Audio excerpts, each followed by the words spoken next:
더불어민주당 이재명 대표는 오늘 검찰 기소를 비판하는 입장을 내며 법정에서 진실이 드러날 것이라고 자신했습니다. 네, 국회 취재기자 연결해 자세한 소식 들어봅니다. 김수강 기자. 네, 국회입니다. 민주당 이재명 대표는 오늘 오전 검찰 기소에 앞서 최고위원회 말미에 관련 입장을 밝혔습니다.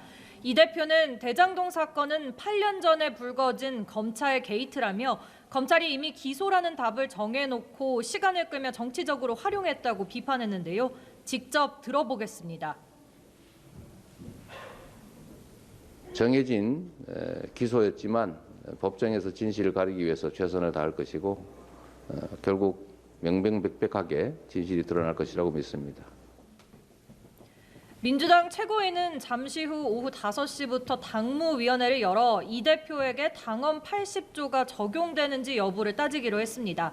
민주당 당헌 80조는 뇌물과 불법 정치자금 수수 등 부정부패 혐의로 기소된 당직자의 직무를 정지하는 내용을 골자로 하는데 해당 수사가 정치 탄압 등 부당한 이유가 있다고 인정될 땐 당무위가 정지 조치를 취소할 수 있습니다.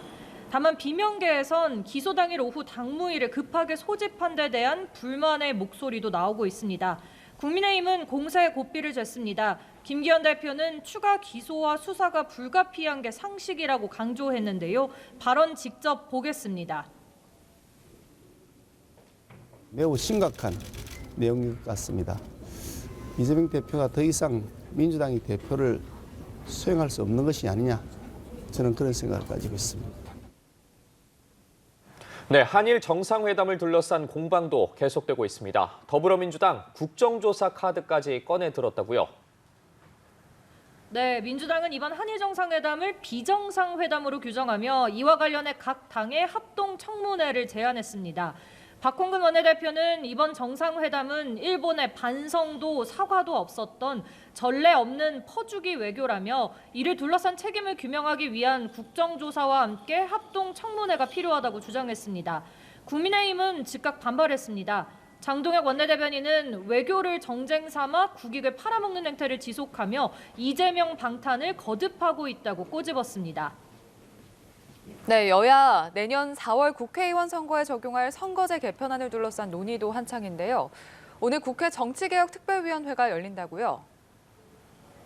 네, 국회 정개특위는 잠시 후 오후 5시부터 전체 회의를 엽니다. 오는 27일부터 열리는 전원위원회에 올릴 선거제 개편안을 의결할 예정인데요.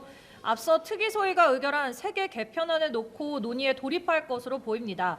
다만 의원 정수와 관련해 최근 50석 확대를 향한 비판 여론을 의식해 현행 300석을 유지하는 방향으로 갈 예정입니다.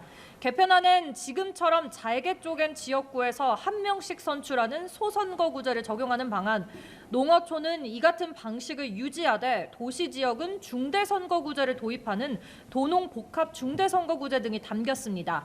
정개특위가 오늘 개편안을 추리면 내일 본회의를 거쳐 국회의원 전원이 참여하는 전원위에서 최종안이 결정될 방침입니다.